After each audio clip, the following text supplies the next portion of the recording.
The audience for those petroglyphs is the sky, the sun. They point directly to the sunrise, to the east.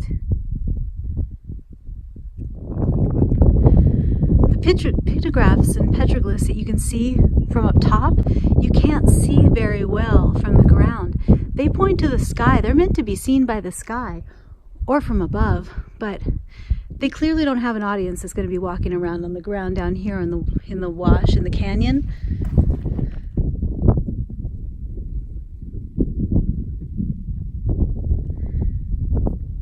Those sacred rocks are down there, right there at the corner of the canyon there. And then climbing up behind them, there's a rise that comes up to this flat space that's in full view of the sky in that direction and the sunrise. Look at how the angle of the land points to the sky. And what's wonderful is at this point of the canyon, the angle of the land over there also points to the sky. Everything points to the sky here. In a moment I'll show you a slideshow of the petroglyphs that are on the rocks that face the sky and some that are across the canyon. But first I wanted to point out a natural feature of the rocks here that is caused by the water running over them for probably millions of years, but certainly thousands of years. And then how some of the petroglyphs imitate the way the water affects the rocks.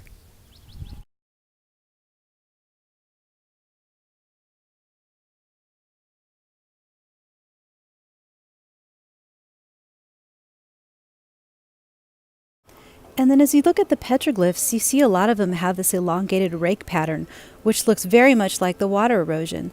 And there's kind of an evolution of that rake pattern from long and wavy to short and just bold in the newer images. Look what's really interesting about this panel. See how it has a bunch of the repeating image, right? Well, those are the newer ones, and then there's some petroglyphs. See, are those painted? Those look like, I can't tell from here. I think they're petroglyphs. Anyway, they're like that rake pattern. But then the older ones down below, the more repatinated ones, they're like the rake pattern, but longer and wavier. So it almost feels like, you know, that's the evolution of that image. Longer, wavier rakes, harder to make out. And then the newer ones are shorter with lines. Are these petroglyphs? Yeah, those are pecked. You know what? I think they're pecked and painted. Because they're definitely pecked, yeah. But some of them are also painted. Interesting. There's a little sun-shaped one too. Ooh, here's a kind of like a yoni sort of germination-looking one.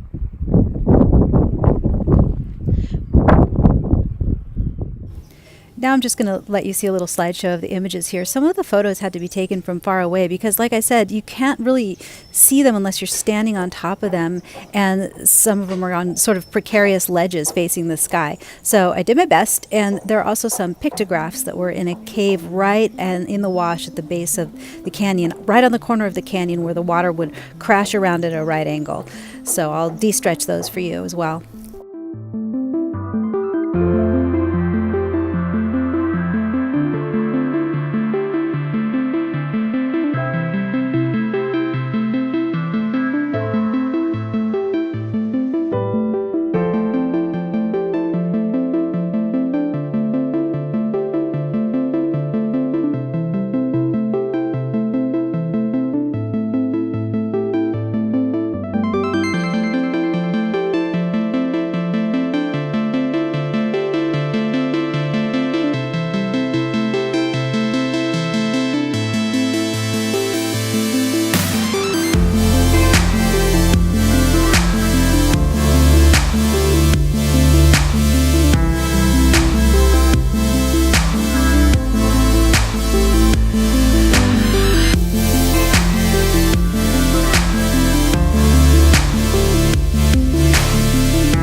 tell you what it feels like. It feels like everything points to the sky. We've got the sun, and then a lot of circle glyphs that point directly into the sun over there.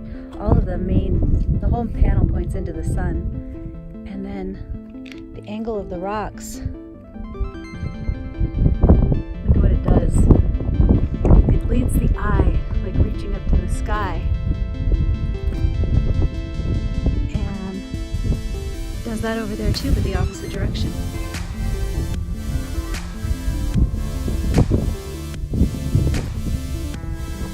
You know what I just thought of is this is kind of a high plain with the water runs downhill into this canyon. This is called Echo Canyon.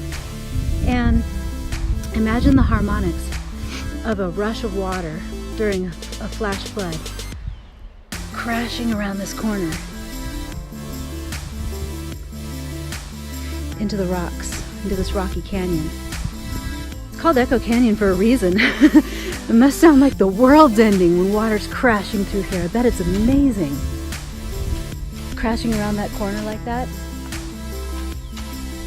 And then there's all these, what some say are rain symbols. Here and on the rocks on the other side.